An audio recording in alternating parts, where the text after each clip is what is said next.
Well, ladies and germs, how did do? How is everyone today? It's your boy, Rafaelito, coming to you live from... Yeah, that's right. Texas, the Republic of Texas. North Dallas, to be more specific, Plano area. If anybody is from here or near here, say howdy. All right, we're going to give a little bit for everyone to file in here. Let's see who's going to join us this afternoon. You always have the fear that you're going to be the only dude on here. It has yet to happen, but you never know. And just confirming that, yes, in fact, I am live. We're good to go. Cool. Let's give a little bit for folks to file in here. Can't speak today. Not off to a good start, Ralphie boy.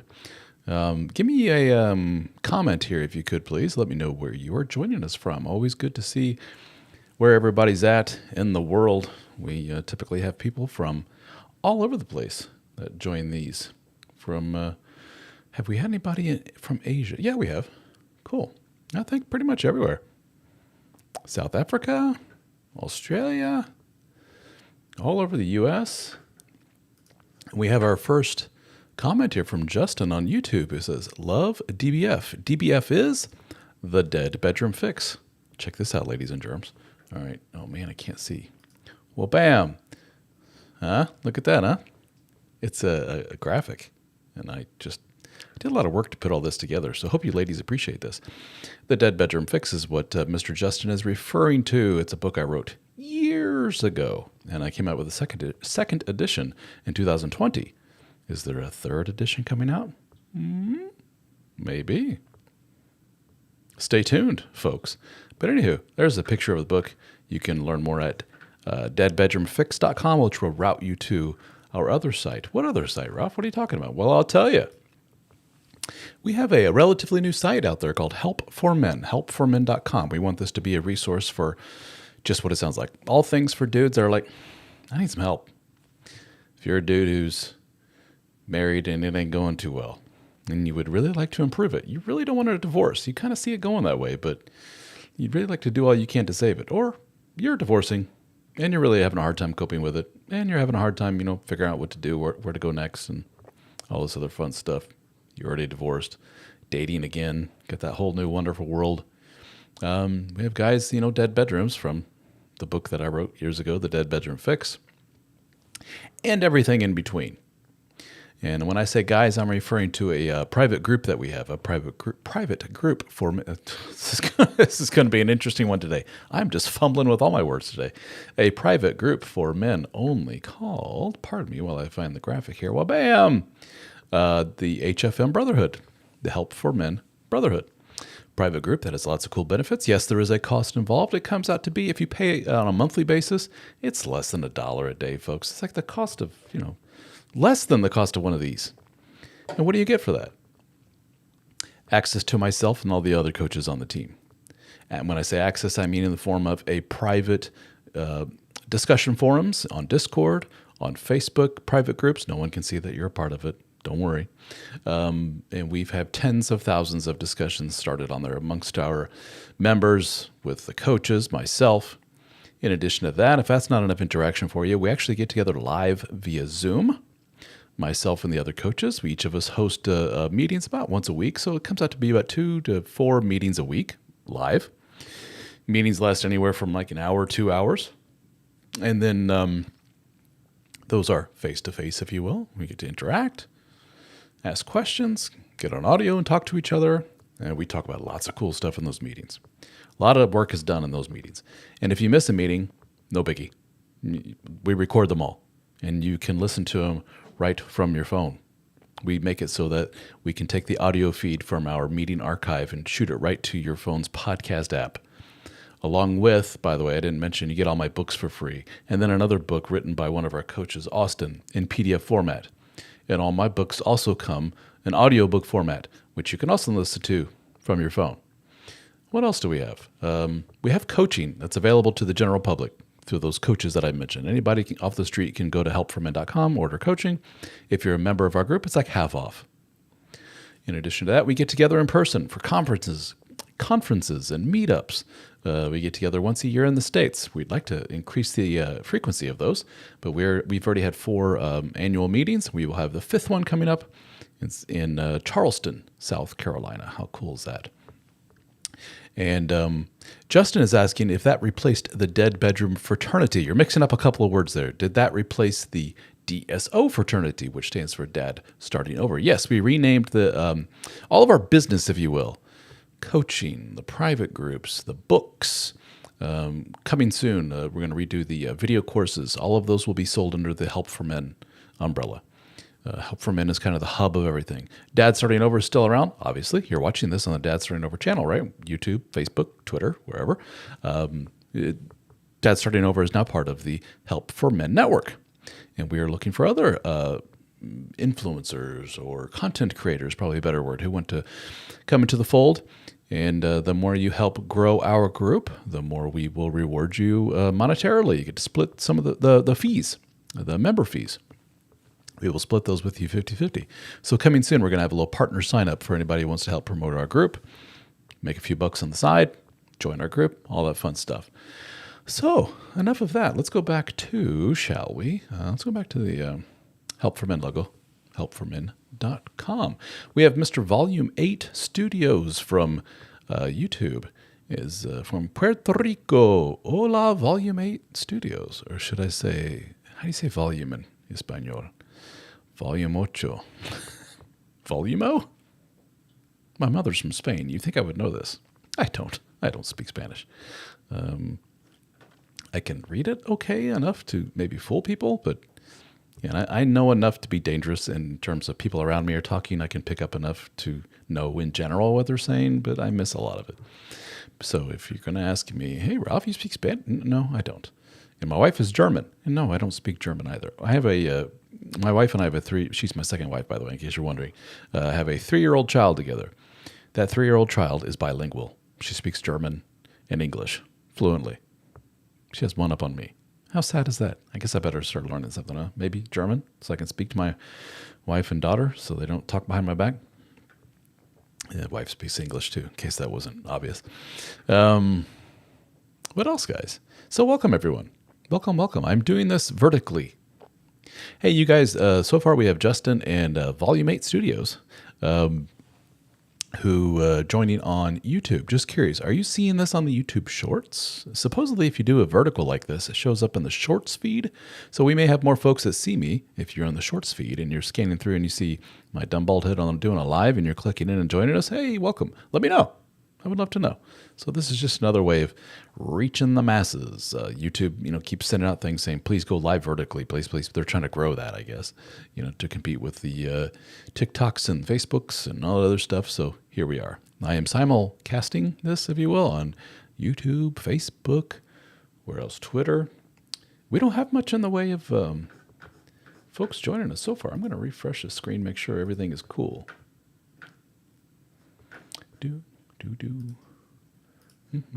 Pardon me. Click, click, click. And it looks like we're good. Not many folks joining us so far today. Welcome. If you could do me a favor, for those few of you that are joining me today, if you could give this a like or a share or however it works wherever you're watching this, man, I would appreciate it. That'd be awesome. Okay? Do me a big fat favor. Thank you so much. Would anybody like to ask anything? Justin, Volume 8. If you guys are still with us, ask away. Anything, story you would like to share with the group. Eventually, yes, I will probably cut this into clips and post for the world to see. No, I will not call you out. And, if you have like your first name or last name on your account name, no, I'm not going to call you out and say, John Doe asks, whatever. Somebody may say, hey, John, I know him. You know what I'm saying. So, anywho, please do not be shy, guys. This is for you. Come and say, hey, hello. Helpformen.com is our new website. All kinds of cool stuff on there. Please check it out. What anything here that may prompt some conversation? Here recently, I posted a tweet about something I've noticed amongst people that contact me. I get mostly men that contact me with the occasional gal, lady. In addition to that, people that I've known in my personal life, stuff and friend network and professionally over the years. And a trend that I have seen, this does not mean this is universal by any stretch of the imagination, okay? But what I've seen is somebody is noticing their partner of so many years drifting away from them. Intimacy usually is the first thing to go, and intimacy can be defined as anything physical, emotional, stuff that keeps them, close together as a romantic couple. And they will notice we don't hug and kiss as much anymore. We don't hold hands like we used to. So-and-so doesn't, randomly compliment me and twirl me around the room and kiss me and hug me and tackle me like they used to in the kitchen and certainly not having sex nearly as much, if at all, anymore. And what's going on? It could be a myriad of things, but from what I have seen, my personal experience, take it for what it's worth. Obviously, I'm biased in my perspective and who I attract to me, even in my friend group, right? With that being said, a trend I see is the women are far less apt to say, it may be something with me, and it may be something with me that is causing him, my partner, to be less attracted to me at a very visceral, basic level. Could be looks, could be behavior, could be that the person has been very, very negative, super anxious, something that just takes the other partner out of the romance mode. But sometimes that's it.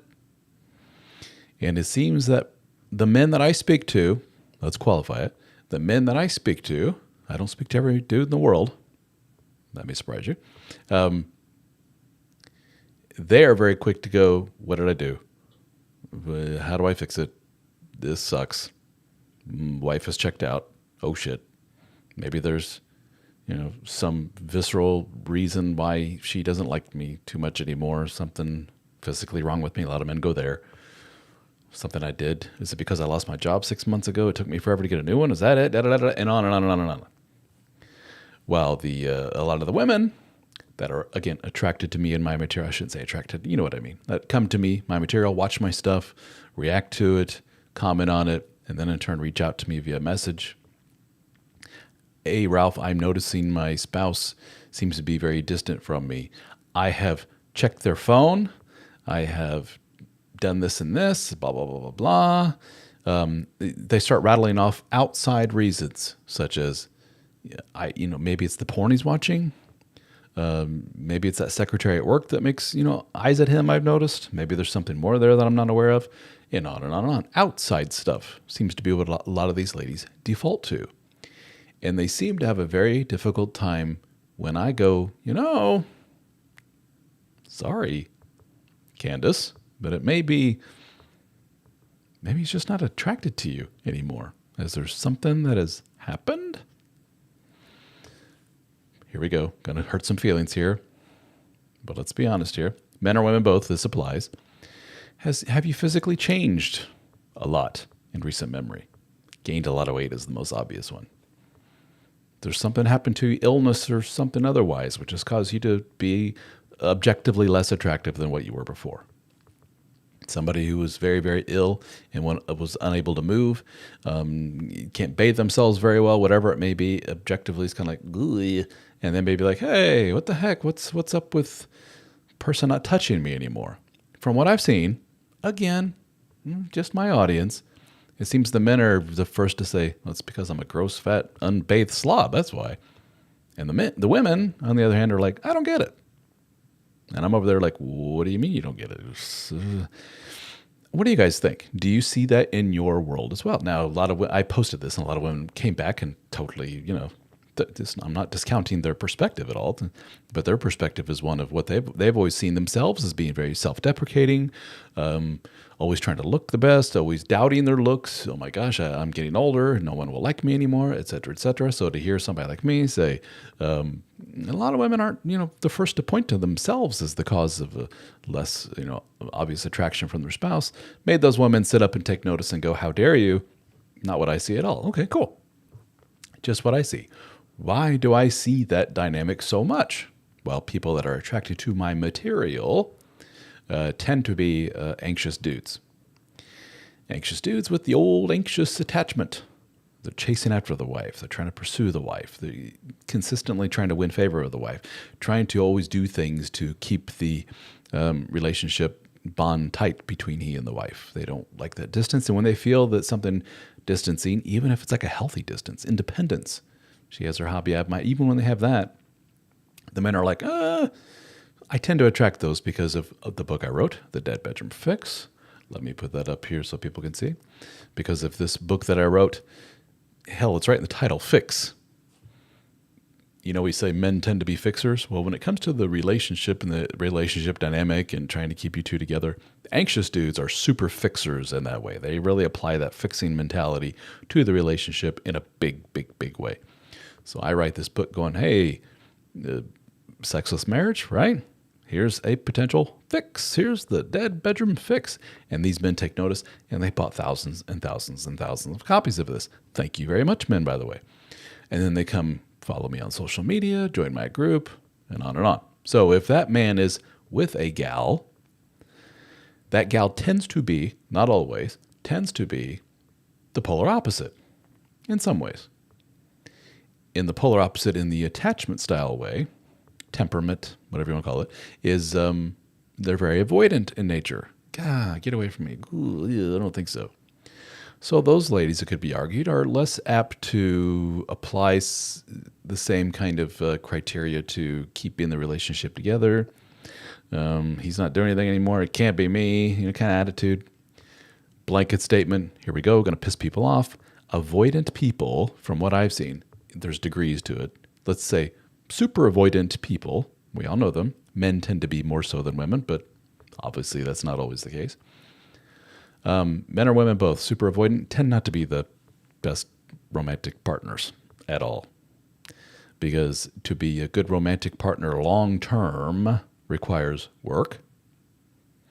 And to do the work on the relationship means you got to be a little anxious a little bit about the relationship. You got to be a little bit like this. I'm preoccupied a bit with the health of the relationship. I'm a good steward of the relationship. I'm willing to put in work to maintain the relationship machine. A little bit. Not to unhealthy degrees, but you have to have some of that in you to make it work. Super avoidant person does not have that at all. Good luck telling them, we're going to need to do this, we're going to need to do that. They're going to be like, oh God, can we just stop already? And you will often hear from them, if it doesn't come naturally, if I'm not head over heels, falling in love, slobbering sex slave like I was in the early stage of the relationship, the honeymoon phase, then this ain't going to work. That's often the sentiment from that crowd. Setting yourself up for failure, folks. So, hey, my husband, my wife is a dyed-in-the-wool, super avoidant person. I'm like, good freaking luck. Is it fixable? Absolutely, it's fixable. But the work to get there, oof. And you, Miss or Miss Anxious, got to be super patient and dial your anxieties down while you're sitting back watching this person ever so slowly come around and then regress some, maybe for like a month, and then they come back. Then they regress for a week. Then they're in their old self again. And in the meantime, you're starting to become more secure, hopefully, and stripping away a lot of your anxieties. And what happens often for those, as I've said a million times, what happens often for those anxious people is that they go, what the hell am I doing with this person again? Because they're more secure. Secure people don't hang out with avoidant types. Sorry, folks. That was a long blabbing speech, but one I give quite often. Can't give it enough, it seems. Let's go back to the old help for men, shall we? Helpformen.com. Check it out, guys. I was going to say guys and gals. Not gals. It's not for you. You can check it out if you want. The material, the private group on there, all that stuff. It's not for you ladies. You're welcome to share it, like it, do whatever to spread the word. But please keep in mind, it's not for you. Where is everybody from? We got just a couple of guys who said where they're from. We got Justin, and we got Volume 8 Studios. We got Tulsa, Oklahoma, and Puerto Rico in the house. Where else is everyone from? Please don't be shy. Let me know. I always find it interesting. And give me a like. Por favor. Give me a share. Would greatly appreciate it. That would mean an awful lot to me. And if you are interested in joining our group, you got some questions for me, maybe you're interested in becoming like a partner to help spread the word for the Help for Men, the private group, all that fun stuff, you can always email me if you like. If you like versus getting on here, ralph.b@helpformen.com. I'm going to put it in the comments there, ralph.b@helpformen.com. There you go. Check her out, ladies and germs. Or not check her out. Shoot me an email. We got Nathan from North Carolina. Cool. Welcome, Nathan. But we're jumping all over the place. We got Tulsa, Oklahoma. We got Puerto Rico. And we got North Carolina. And I'm in Texas. So, not too far from you, Justin. Anyone else? Please, don't be shy. Every now and then my screen on Facebook freezes. I hope it's not freezing for you guys. When I refresh, it looks good. So I'm going to assume all is good. Let me check this out. Let me make sure I'm muted so the world doesn't hear my sounds. Yeah, we look good. Cool. All right. Anybody else cares to share? I do not enjoy it. I've scrolled through some live stuff and I see some lives on there, and it's a lot of people just blabbing to themselves. And I'm not Mr. Blabber guy. I'm not the best salesman in the world. Let's just put it that way. Never have been. It's not my wheelhouse. Let other people do that. Every now and then, if I have to, like with these things I can promote, but to talk endlessly about myself and stuff, I know some men love to talk about themselves. Yeah, not so much. I joke that I am my own favorite subject. That's kind of a tongue-in-cheek. I'm not. As I've mentioned on here before, it's taken me like 800. Now we're up to 1,000 some videos I think I've posted on YouTube. A lot of those are clips from longer videos. But anyway, it took me a lot of videos to get to the point where I'm comfortable talking on screen, so to speak. So to take the next leap and just talk and blab away at myself for an hour, no, kind of douchey. Anything else? Oh, here we go. Mr. Nathan says, "Hey, Ralph." Well, hey, Nathan. What's the method to go from avoidant attachment to secure? I'm, Nathan says, the avoidant, and my wife is the anxious. Interesting. I don't normally attract men with this dynamic. So, welcome, Nathan. Thank you. Let me adjust myself here. Oh, yeah. All right. What's the method? I don't think there's necessarily the method. If there's a way to encapsulate, summarize, if you will, the method, if there is such a thing, is basically go to the source. An avoidant person is typically one that's like, I can't be vulnerable. I can't be open. My independence trumps all. As soon as I feel myself enmeshed with somebody in some way, as soon as I feel that that person is dependent on me in some way, I'm not really, that ain't for me. I'm just put myself in a cabin in the woods with my dog somewhere and I'm cool, right? Sounds like a very masculine thing. Like I said, there's a lot of women like that too, but that's an extreme example. That's one flavor of it, but that's what we see often. Nathan, does that describe you, my friend? Well, again, go to the source. Why is that? Where'd that come from? Something happened in your childhood, and not like a major event. A series of dozens of hundreds of little things over your childhood. Something taught you to be this way, basically. Something taught you that being otherwise is going to be detrimental to you and your safety, your sanity, whatever it may be. You have to put up walls. You have to guard yourself. You need to figure out what caused that, come to terms with it, therapy, talk to people about it, and slowly but surely let your guard down and let people in. And realize you're safe to do so. It's okay. Now, the negative is, since you're avoidant in that way, you're going to, as I've mentioned millions of times, attract your anxious types. And they're really going to test you. Your anxious types are just kind of hanging on you all the time. What are you doing? Where are you going? What are you thinking about? It sounds like a very feminine thing, right? Because, again, most of the anxious types are the gals in our life. What are you going? What are you doing? Why were you 10 minutes late? What does that look on your face mean? Is this something I said?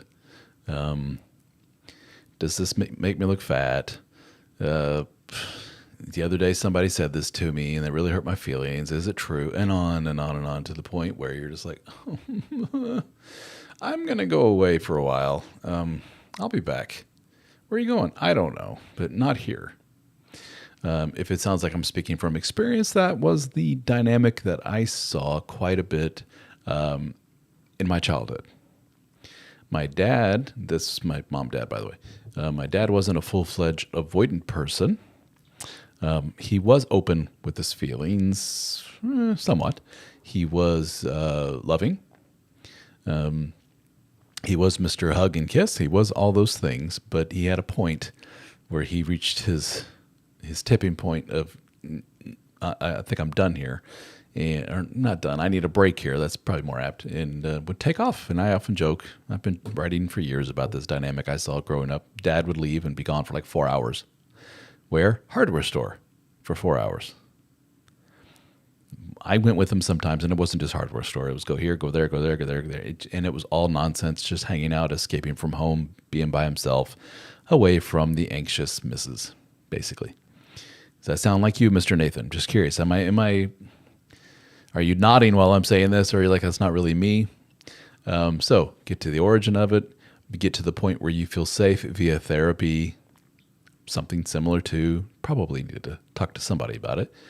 And what they'll do is be like, well, Nathan, tell me about mom and dad. What happened? What's going on, buddy? Blah, blah, blah, blah. And then you'll talk some things through, and they'll be like, well, time out right there. What makes you think that? And wife, how does that make you feel when he says that? See, Nathan, not the greatest thing in the world. That's something you need to work on. And I had one gal who reached out to me not too long ago who had a super duper alpha male. I mean, I'm not going to say what his profession was, but it was pretty much the archetype for super duper alpha male, what every guy wants to be type of dude, right? And he just did not have a romantic bone in his body.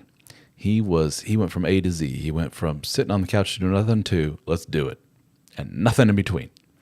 And to push for stuff in between made him do the old eye roll, like, okay, are you kidding me? Like all the way from hold hands, put your arm around her when you're sitting next to her. That stuff was just foreign to him. But when she met him, she was very much attracted to his uber masculine type A alpha male, for lack of a better term, kind of behavior. Super manly. She liked that. And then what comes with it? A whole lot of avoidant tendencies. She's like, I don't like that. And she said they went to therapy, and the therapist was like, dude, you got to work on that stuff, like the hand holding. When she snuggles up next to you on the couch, don't just sit there with your arms to your side like you'd rather be anywhere else. Put the arm around her. Those type of things. And she said, to his credit, he put in the effort. She said they'd be walking next to each other, and you can see him instantly, or not instantly, you can see him eventually go like, oh, yeah, that's right, handhold. And he reach over mechanically, grab hand, and walk. And she's like, this is nice. But it's mechanical. It's like holding hands with a robot. There's no feeling there. There's no lovingness there. Then they would sit next to each other on the couch, and he'd be like, oh, yeah, and put his arm around her shoulder. And she said, again, it was like an alien or somebody who was going through the motions of pretending. And here she is doing the old thing that a lot of people do, a lot of anxious types do, which is it doesn't mean anything if you don't mean it. Will you come with me to this, this, and this, and this, and this? Fine. And then you go with them, and you just sit there like, oh, God, I hate every moment of this. And like, it's not the same because you don't feel like you don't want to be here. It's obvious you don't want to be here. You don't want to do this thing. You're like, well, if you're waiting for me to want to do this thing and want to be here, you just don't hold your breath. It's not going to happen. It's a very typical dynamic. So for her, and I pretty much parroted what her therapist told her. Same thing, which was, it's going to take a lot of time, sweetie. Mr. Robot alpha male tough dude over there just ain't going to become Prince Charming overnight. It's going to, the walk with the awkward hand holding. Yeah, do that about 100 more times. The put the arm around him when you're on the couch thing. Again, repetition, rewarding, talk it through. It's going to take some time. So Nathan says this sounds pretty accurate, and I make the cabin in the woods seem like a solid plan. That's a very guy thing, to escape and be, just on my own. Probably a lot of men have some avoidant tendencies within us. I'm probably what you would call that disorganized. I'm a good mixture of both. I can bounce. I can wear both hats because I saw both hats as a kid. And it depends on which way the wind's blowing. If I'm kind of feeling anxious today or feeling like I just want to run away to the cabin in the woods, so I can relate. But you're going to just get some help with it. There's no one method. I'm not going to tell you, do 20 push-ups and you'll be all set. It don't work that way. Mr. James from Facebook says, I'm having trouble dealing with the pain of knowing that my wife will never be like she was in the first several years of our relationship, parentheses, good libido, etc. Even if I do the work and get some better results, just knowing that she doesn't have real genuine desire anymore makes me feel like I've lost my wife. She's not really her anymore. Any tips on getting over this? I've become very depressed over it. All kinds of questions here, James. I'm sorry you're going through this, buddy. And I think a lot of men can relate to you somewhat. This occurs on degrees here. You're making a lot of platitude type statements. She doesn't have real genuine desire for me anymore. Says who? Says her? I mean, if she did tell you that flat out, like I did, it's not happening and it's never going to happen. I can't get much more blunt than that. Some women and men alike are that mean about this kind of thing. Or is it that you just don't, like you say, the energy from the first few years of the relationship ain't there? Well, of course not. That's called a long-term relationship. And if you're one of those people like, well, it does for me. I've been with my woman for 40 years and we get it on every day. You're not the norm. Okay? There's also people that are, 7'6" and can slam dunk a basketball without jumping. Not the norm. You're the 7'6" dude who, can easily dunk a basketball. Most of us cannot. Most of us, no matter how many times we train and work on stuff, will barely be able to graze the rim and touch the rim, let alone go, 6 inches over and slam dunk it. You get the analogy. So are you saying then that, I guess you paint a picture for us here. What allows you to speak in such platitudes here? I'm not denying what you're saying. Maybe you guys have had the big talk. Maybe she's just taken it off the table. It's been a period of years and nothing you seem to do seems to move the needle, so to speak. Maybe help flesh it out, as I always say, a little bit more here. Mr. James, what do you say? And then it's interesting. You are exhibiting some of what they call, and this isn't necessarily fair to start throwing around labels, but there is some of what we see in the anxious guy tendencies within just your little few sentences here. If you do the work and you get better results, so let's define what some of that work may be. Wife, damn it, let's get the energy back in this relationship. I'm presuming a lot here. You could be older folks. I don't know. Let's just say you got some little kids, but got childcare set up for the kiddos. Grandma, aunts, uncles, whoever are going to be watching them. It's just you and me for the weekend. We're going to Puerto Rico, like one of our guys here joining us today is from. And we're going to just have fun on the beach and drink pina coladas and just relax and enjoy each other's company. Maybe go do some dancing, go out to eat. No expectations for any nookie. You don't tell her that, but you're thinking that, like, hey, if it happens, it happens. Great. If not, okay, at least we enjoy each other's company, have fun. And then you go do something like that, and lo and behold, oh, wow. We went on a 2-day trip, and we had fun 4 times. We haven't had fun 4 times in a weekend, and I don't know how long. And then you come back home, and you're like, and back to mom mode we go. She's stressed. She's not wearing any, cute little sundress like she was in Puerto Rico. And all she can talk about is the stress of this, stress of work, stress of house, stress of kid, how gross she's getting, how fat she is, how da-da-da-da-da. So now I have to play the part of the captain of the ship and kind of steer her back to romance mode. No, dear, you're beautiful. No, da-da-da-da.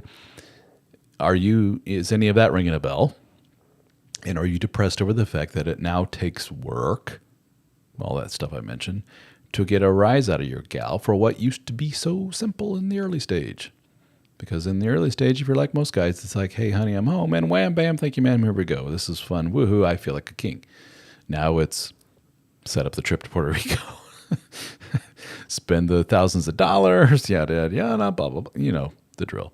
And that depresses you to hear that. Would it surprise you that there are people in this world who are not depressed by that fact? There are people in this world who that's like, well, duh. That's the way life is. I love my wife to death. The fact that we've gone from the average of doing it 30 times a month to down to 12 a month is, that's fine. Down to 6 a month, whatever. I mean, James, people like this exist. So, am I saying what you're feeling is wrong? Again, presuming a lot, assuming a lot. I don't know. Just fill in the blanks here. All I have to go is, a couple of sentences here. Lost my train of thought. So, with some people, that's cool. With you, not so cool. Are you a bad person for feeling that way? No.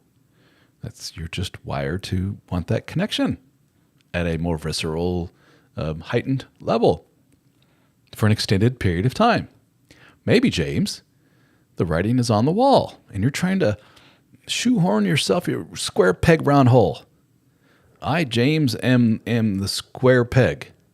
Here's the round hole of long-term monogamy with one person. No matter how, you can take a mallet and, shove it in there. You're going to have a lot of broken pieces of whatever.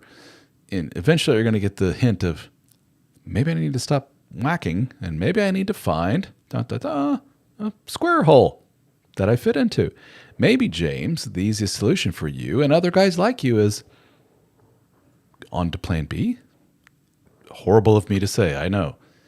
But if you're genuinely not happy and you're not a terrible person for thinking, I would like an increase in romance, activity, spice, whatever in the relationship. And if your partner unilaterally says, not with me, you ain't, then go over here. What I find is a lot of men are like, I can't. Sure you can. And they will come back with, no, I can't because kids, because my religion, because yada, yada, yada. And really what it boils down to is your codependency, your unhealthy attachment to a person who doesn't like you anymore, putting up with a lot of horseshit in life that, because you think you're going to win some grand prize when you get to the afterlife. Who knows? I'm not trying to insult anybody, but I've heard it a lot. And that probably bleeds over into other parts of your life, your professional life, your life with friends and everything else. Putting up with a lot of horse shit because you think you're supposed to and you think you have no other choice in life. And often in these kind of situations, what it takes is the other person, the person who's Miss Avoidant, who's just like, I don't want to, or Mr. Avoidant, whatever. They eventually go and leave. Often, not often. That's not right. Sometimes with somebody else, for somebody else. Believe it or not, I know, as crazy as that may sound, not unheard of. And you guys go your separate ways, and you realize, oh, phew, so much better now. And so do they. Because why? You weren't meant to be together. I don't know what to tell you, dude. Again, I'm assuming a lot here. Who knows? Maybe I'm way off base. But I would certainly love the opportunity to chat with you one-on-one. helpformen.com/coaching. Or James, buddy, I've seen your name off and on many times. Have you joined our men's group yet? And if so, why the heck not? Pretty dirt cheap to join a support group for that little money. I mean, there's other groups that cost hundreds of dollars. I've been told by I don't know how many people, dude, what are you doing? You need to add like a number in front of that membership fee with all the crap you're spending on everybody. It's like, yeah, but I want to make this as available as much to the general public as possible. I'm not trying to get filthy stinking rich off of this. I'm just trying to help some people. Yeah, put some money in my pocket to keep the lights on, literally lights on in here and everything else that you're seeing here.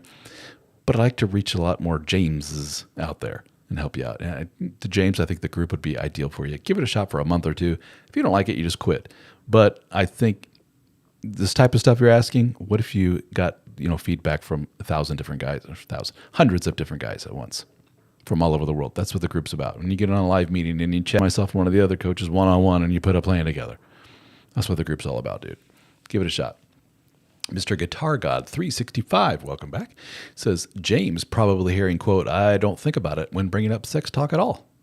Kind of in the same boat. Yeah. My wife is in her mid-30s. No libido. Even if she will do it, obviously just for me. Oh, so it's pity or whatever. She has no interest. And it takes work even to get this. So I totally feel this way as well. It's not practical to have to get away every weekend, but yeah, I totally feel the same. This is, I believe, Guitar God, excuse me if we've talked about this before. Your name has come up several times. I've spoken to so many people that it's tough. It's impossible for me to keep all these stories straight and everything else. But have you read the book, The Dead Bedroom Fix? Number one. Yes, you've implemented it. You've given it months, yada, yada, yada. Chapter 7 is the quintessential chapter in the whole damn book. Spoiler alert. Chapter 7 is titled something about it didn't work. Meaning you can try everything through chapter 1 through 6 in the book. All these ideas, not going to bullshit you. It may not work. But you should have a grand epiphany by then, which is, I'm a pretty good dude. I'm a good-hearted human being. I'm a loving person. All I'm doing is trying to do work to keep us together. And this other person says buzz off repeatedly, no matter what I do. No matter what kind of help I get, no matter how much of an olive branch I extend, no how much I, Mr. Anxious Guy try to get us into counseling and da-da-da-da, it's just not moving the needle at all. And it's been months and months and months. The easiest solution, Occam's razor. Sometimes the simplest solution is the correct one. You made a big oopsie, and this person has basically pushed you away for years and years and years. Dumped you, if you will, years ago. Whether it's their biological problem, which has caused the split, whether it's just emotionally that is disconnected from you, whether there's somebody else in the picture, who knows what, right? So many of you just keep holding on, and just beating your head against the wall. And from my perspective and people like me outside, we're all like, what are you doing? I don't get it. So, Guitar God, maybe help share with us. Where are you at in all this? What are you thinking? What have you tried? What has worked? What's not worked? Do you want to continue being in this relationship? If so, why? Do you still like... Here's the thing that a lot of people are bothered by. Do you still like your wife? I will often ask men. And they're taken aback. Yeah, what? Do you like her as a human being? You find her interesting? You love her to death? She's in essence one of, if not your best pal in the whole world? Your lover? You're all these things? Do you like the person? And when I get that big dead silence for like 30 seconds, I'm like, dude, that's not good. You don't like the woman. You've had all these issues. She's basically pushed you away for years and years, kind of dumped you. Sometimes it's like over a decade ago. Sometimes through a very big acute event. Something terrible happened and the wife's like, I don't want anything to do with you. I hate you, blah, blah, blah. And they've never recovered from that. But usually it's a lot of small little micro events over a period of years. And then they eventually, fizzle out. And it's like the man's like, we haven't touched each other in 3 years. This is broken. And I listen to their story. I'm like, yeah, you've been kind of dumped, dude. You can do a lot of work to bring you back together, which a lot of men already have by the time they talk to me. Or you can look at the writing on the wall. I'm speaking in circles. I'm talking again and again, saying the same thing, but what more can you do? Well, Walid from YouTube says, how are you? I'm from France. Can you tell me about your content? Well, Walid, the best place to start would be helpformen.com. I've been putting out content under the name of Dad Starting Over for years. I've written books under the name DSO, which stands for Dad Starting Over for years. We had a private group, used to be called the DSO Fraternity, and now it is called the HFM Brotherhood under the Help for Men banner. I suggest check out helpformen.com, Dad Starting Over, across all the different social media channels. You'll be looking at videos from now until Christmas, so you'll never run out of stuff to watch. Guitar God says, yeah, I've read the book many times, he says. Emotional intimacy, etc. All that seems normal. Okay. The only thing that worked at all was threatening to leave. Not good. Yes, I do like her, and I love her. Good. I miss her when she's gone. Also good. We get along perfectly fine otherwise. Think again. I know, I'm not calling you the next... Sorry, I was distracted by the next question. I'm going to put that one for now, but it's so glaringly like a left turn that I have to laugh. Back to you, Guitar God. We get along fine otherwise. That's the quintessential line you hear from so many people. Everything's great. Men and women both do this, by the way. Everything is great, except for the whole sex thing. No, it's not. With very little digging, you eventually go, aha, that's not so great, is it? Aha, that's not so great, is it? Oftentimes that you're just so, the phrase I often used is, You're so caught up in the machine. Marriage, a long-term relationship, especially one with kids, especially one with multiple kids, becomes a machine. It's just something that just engulfs you, and you're caught in the machinations of the machine, the gears of the machine, if you will, and you just lose any outside perspective. And oftentimes it comes from, friends are usually too chicken shit to say anything about it. Somebody outside of your world, myself, somebody like me, somebody usually you pay for your time to go, that ain't good. And you're like, oh, really? Yeah, not good at all. This and this happened. That's, oh shit, that's really horrible. You're just too caught up in the machine to see it. And dude, I'm not poking. I'm not making fun. Whatever. I was that dude for years and years. It was about 10 years of being caught in the machine for me, which was kids and marriage and everything else. And it went by like that. Like in no time, I went from the old me to this guy I don't even recognize. I've lost all energy. I've lost all anything. I've lost a connection to my wife. And if you had asked that dude back then, how was everything? Sex life? I'd been like, does anybody have a good sex life when they're married? How about your connection with the wife? Oh, yeah, we're best buddies. Everything's fine. So everything's fine except for, oh, yeah. Now that we had the big kaboom, there was infidelity, there was divorce, there was all this other stuff, and I was left going, I don't know which way is up. And when the smoke cleared, I went, what the F was I thinking? I wasn't thinking. I was just caught in the machine. And it took a big holy shit moment to wake my butt up to where I said, yeah, it wasn't good. It wasn't good at all. And there was so much baggage that both of us brought to the relationship. Baggage on her part that I just dutifully ignored, brushed aside. It's like, that doesn't mean anything. Oh, yeah, it does. Guitar God, he says, surprise, I'm not sure I mentioned this, but kids changed it all. LOL, I know you're shocked. Well, what do kids do? They're not in themselves horrible little creatures, but they're stressful. If you're a parent who is prone to anxiety, stress, depression, it seems that the old children are the perfect thing to bring all those out. It's just like, everything's going fine. Everything's fine.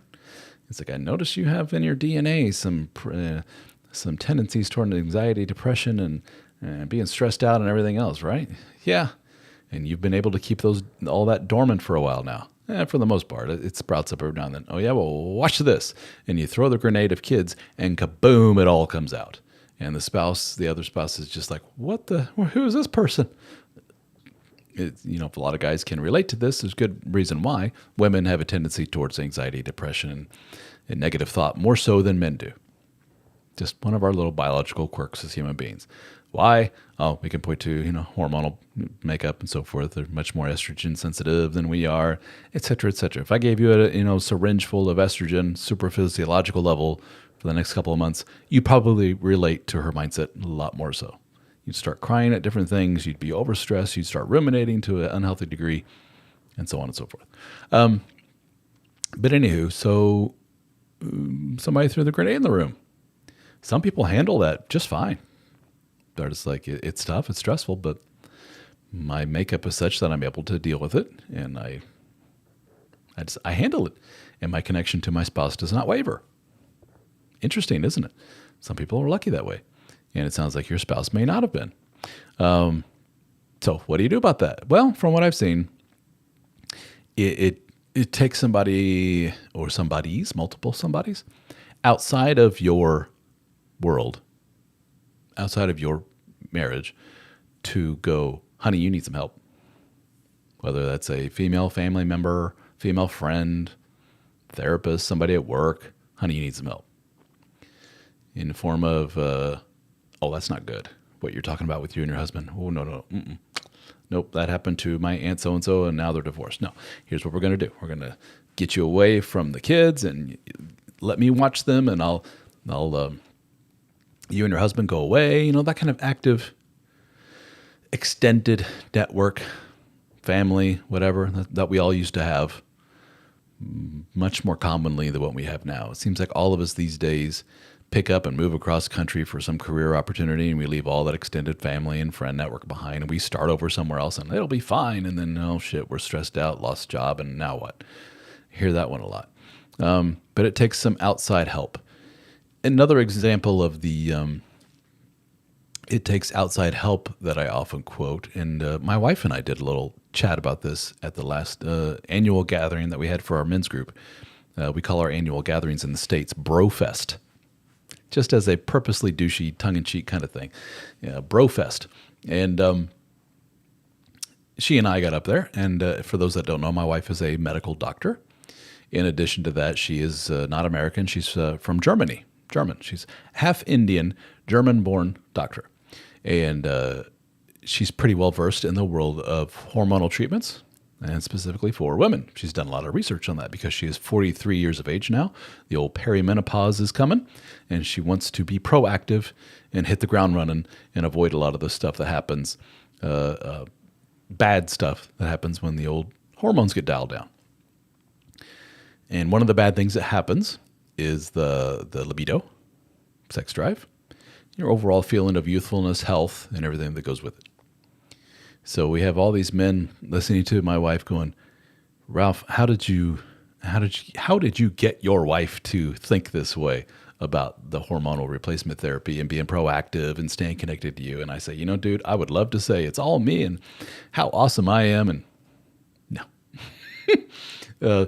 Of the grand pie that makes up reasons why my wife is proactive about her health and wanting to maintain our connection, the teeniest, tiniest sliver is maybe because my husband's awesome.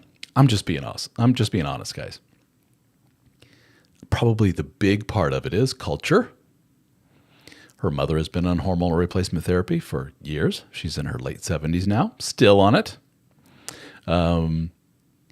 She's a medical doctor, so she's well versed in it. She's not one of those that just hears hormonal replacement therapy and immediately thinks cancer and runs for the hills. And she's smarter than that. She's more educated than that. She knows the ins and outs of it. She knows there's far more positives as a result of it than there are negatives.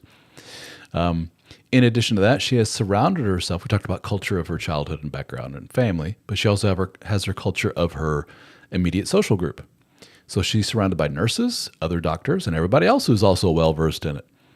And she has these nurses who, I don't know if you know the nurse world. I've talked about it before. How to say this? They're probably more, as a group, you hate to apply generalities to people, but probably more sexually open. Maybe just more open general, but that also lends itself to be more sexually open. And so they are the type to, as a group, when they're in a room together, just go, libido is going down. I better take a shot of this and this, and I better go talk to my doctor about it. And they're all like, yeah, me too. Where are you going? I'm going to talk about it. And they all talk about pellet implants and shots and how they've lost so much weight and their belly went down and they can't keep their hands off their husband. And they all talk to each other like, this sounds great. And my wife is exposed to that on a regular basis. So you can see it's all these things working in concert with each other as a wife who's more apt to say, help. I better go actively go get help. I better be proactive about all this. And I'm over there going, cool, love it. But it seems she's in the minority when it comes to this, because I think a lot of women don't have that around them. A lot of women have the culture, social, whatever, peer group around them that basically says, you don't have to change a damn thing. If he and whoever doesn't love you the way you are, F him. You certainly don't have to start injecting things and going to counseling and doing this, yada, yada, to work together. No, you shouldn't have to do any of that. That's not a healthy mindset, man or woman. And I'm not being sexist. If a man came into me and said, I don't have to do nothing, man, I work 60 hours a week. I hear that all the time. I go, yeah, you do. You need to put the beers down. You need to hit the gym because your wife's going to the gym. You need to work on romancing your wife and become better connected. You can't just go to work, take your work boots off, put your feet up, and expect your wife to jump your bones and serve you a stiff drink. That doesn't exist in the world hardly at all anymore for anybody. Us men had our fun. That's over. It takes more than that now, dude. Long-winded way of me saying it's going to take work, and she has to be the type to want to put in that work. and that effort on her part. And you have to do the work like what was outlined in the book. You can only do so much, dude. What do you expect? A magical spell to come over her and suddenly she's going to be like, oh, now I suddenly recognize Guitar God's awesomeness. I'm going to change things. No, something needs to push that button. And it's from what you can see, it's not going to be you. That's all there is to it. He says, I'm anxious and depressed. Of course, kids made it worse. Should I just do better at hiding that? Maybe the anxiety has turned her off.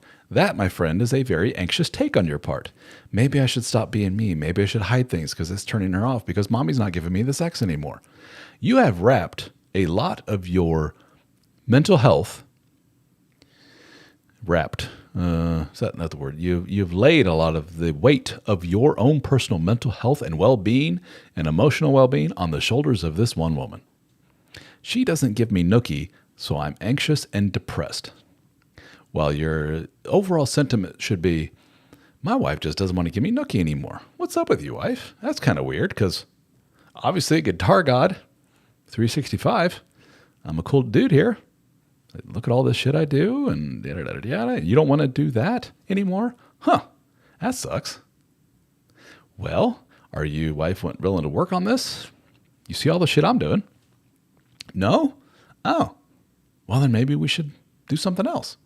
Like go our separate ways? Hate to say that, but obviously something's disconnected here.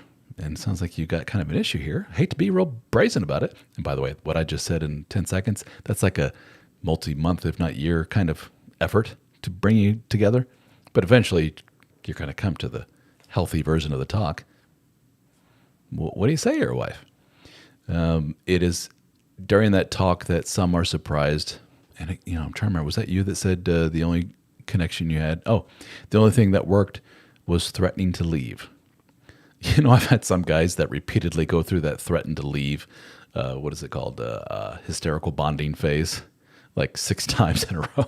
They're like, this is great. It's like, no, that's not great. That's very unhealthy.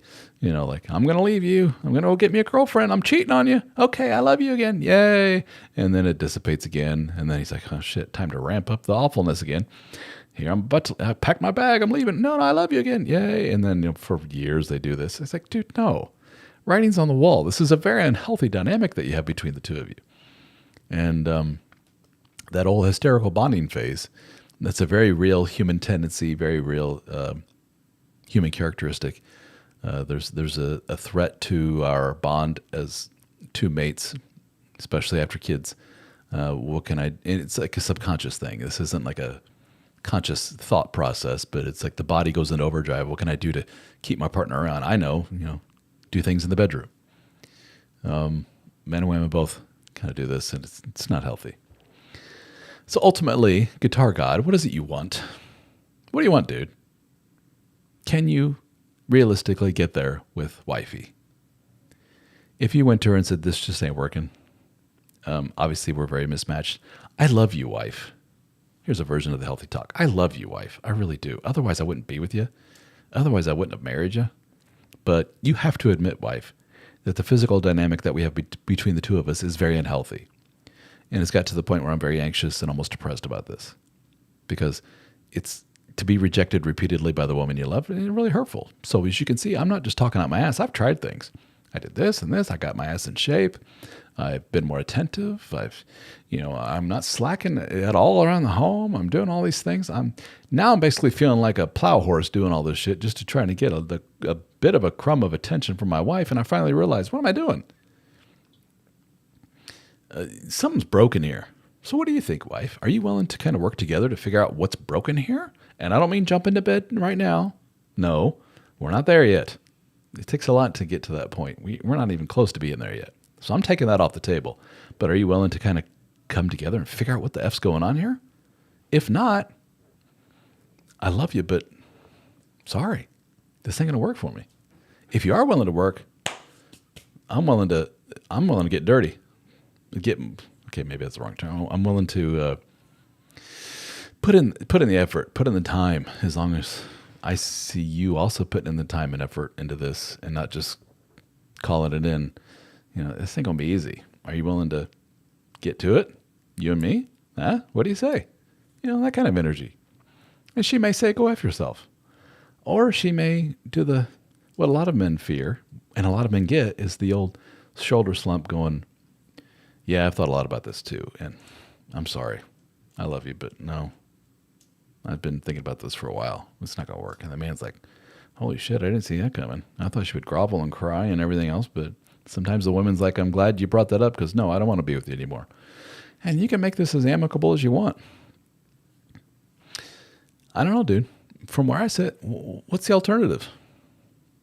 Well, porn? Yay. Cheat? Good luck. Sex workers? Oof. I mean, all those things exist for a reason. You're not alone, brother.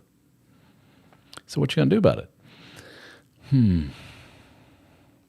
Here's a good Mysterio from YouTube says, I wonder which couples are getting divorced more, stats-wise, married, with kids, or without? I don't know. That's a very good question. I can't believe I never thought about not researching that. How about somebody Google that for us? I'm not going to be out much longer. It's already been an hour. Oof. I don't know. Good question. From what I've seen from my writing in general, the more kids a couple has, the less apt they are to divorce. The more there is, you can stack stuff in the I need you because pile. I need you because money. I need you because raising kids. I need you because you're my caregiver. I need you because, as cold and horrible as that sounds, at a realistic level, the more you stack up in the I need you because, the less apt you are to separate as a couple because logistically you can't. Again, as cold as that sounds, which is evidence for maybe in today's modern day marriage where a lot of women are gainfully employed, they don't need their husband for money. If they divorce, she may end up paying husband for child support, alimony. We have a guy in our group going through this right now. His wife is a physician and they're going through a divorce. That may show that those relationships that get together and maintain over many years are more sincere. They're deeper relationships based on feelings and based on compatibility versus based on I need you because and I need you because.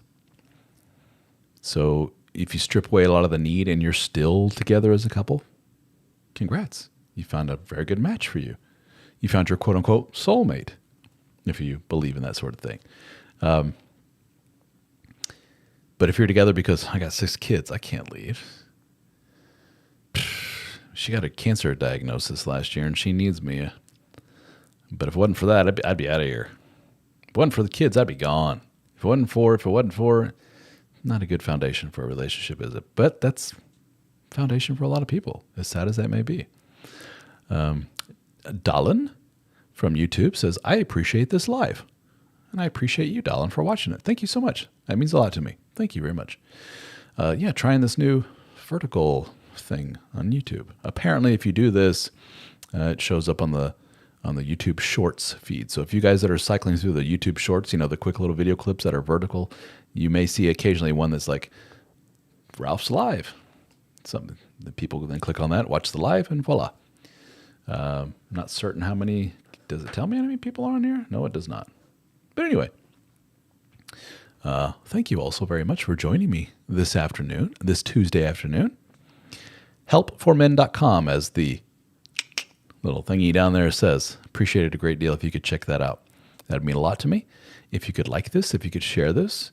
You're watching this on the Dad Starting Over channel. If you could give that Dad Starting Over a like and a share, subscribe, however it works, wherever you're watching this, I would really, really appreciate that. If you're a dude and you are stuck in a marriage that you're not getting as much as you would like, I wrote a book about it and it's done pretty well. Second version of that book came out in 2020, about 4 years ago. There may be a third version coming up. Don't know. Teaser. But anyway, you can check out the 2020 version, second edition. Dead Bedroom Fix is the title of the book. You can find it wherever books are sold. Amazon, Barnes & Noble, Apple Books, audiobook on Audible, Apple Books, all those different versions out there. I don't know how many different retailers have it out there. I've put it wherever I can find a retailer. I stuck her in there. Or you can go to deadbedroomfix.com And it'll show you a bunch of choices there for retailers, as well as a download directly from my website in PDF format. Cut out the middleman, just get the PDF.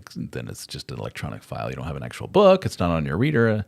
Whatever floats your boat, I got a solution for you. And we got several other books, including Divorce Panic. Real Talk is a book that's starting to go up a little bit in sales. Real Talk, No Bullshit Life Advice for Young Men is the subtitle. That book is for, as the subtitle implies, for young men. Can't tell you how many guys read The Dead Bedroom Fix, for example, and said, where was this shit when I was a kid? I wish there was a book like this for kids. And I went, it took me a while, years of hearing that, where I went, why don't I write something that's aimed at the young men? This Dead Bedroom Fix is aimed at married men, long-term relationships. How about a book for young men?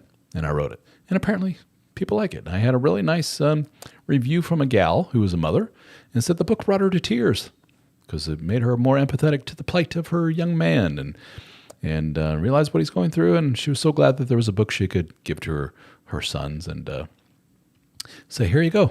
Advice from a dude who's been there and done that. Because what a lot of us a lot of us guys didn't have growing up was an older man putting the arm around your shoulder saying, don't do that. Dude, you don't want to do that. No, don't go down there. No, you're making a mistake. Go the other way, dude. A lot of us didn't have that, especially when it came to the old girls and relationships and all that other stuff. Well, that's what that book is. Real Talk, No Bullshit Life Advice for Young Men, Divorce Panic, and The Dead Bedroom Fix. And there's a really short read that's an ebook format only. It's called Red Flags. For all you guys that are like, I'm looking for Mrs. Right, that's the book for you, called Red Flags. Stuff to look out for. Really quick read. And but once again, if you could, pardon me here, go to helpformen.com. That's your hub for everything. And check out the logos here crack me up. The HFM Brotherhood. That's our private group for men only. Check that out. If you're a dude and you want to work with myself one-on-one, with other coaches on the team, as well as hundreds and hundreds of men from around the world, all just trying to get better and work on the stuff that we talked about today with Guitar God and with Justin or who else got on? Nathan. Thank you, Nathan. And James. Can't forget James, a regular. Join us. We'd love to have you. Oh, and I didn't answer Sobiando from YouTube. Yeah, you don't know how much of this is just somebody busting your balls, how much of this is like genuine question. Sobiando el más que sabe. Do steroids make you bald? It depends on the anabolic steroid, but there are some that are DHT derivatives. This shows you, I kind of know some of this a little bit, that are DHT derivatives that will in fact cause in some men the hair to fall out. So yeah, in some, yeah. And the next follow-up question, do they make your pee-pee smaller? No. They do make your testicles shrink because you don't need your testes as much, so they atrophy. That's just a whole left turn in the conversation, isn't it? But I couldn't let our friend Sobiando go here. I had to answer him. So, hey, you never know. It's always a fun ride here in the DSO Help for Men world. All right, guys. Thank you all once again. Appreciate all of you. And I hope you have a wonderful rest of your Tuesday. Toodaloo.